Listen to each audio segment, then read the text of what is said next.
আওয়ামী লীগের লুটপাটের টাকা বিদেশ থেকে ফেরত আনতে কাজ করছে সরকার। সন্ধ্যায় রাজধানীর ফরেন সার্ভিস একাডেমিতে ব্রিফিংয়ে প্রধান উপদেষ্টার প্রেস সচিব শফিকুল আলম বলেন, উন্নয়নের গল্পের পোস্টমর্টেম করে ভয়াবহ চিত্র বেরিয়ে এসেছে। যারা পুরো দেশকে লণ্ডভণ্ড অবস্থায় রেখে গেছে তাদের বিচার বাংলার মাটিতেই হবে।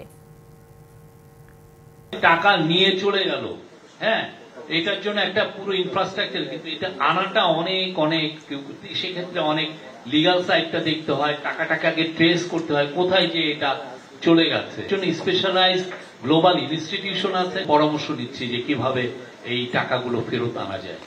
স্বৈরাচার তার জাস্ট 6 মাস আগেও, কয়েক মাস আগেও তারা 60,000 কোটি টাকা প্রিন্ট করেছিল।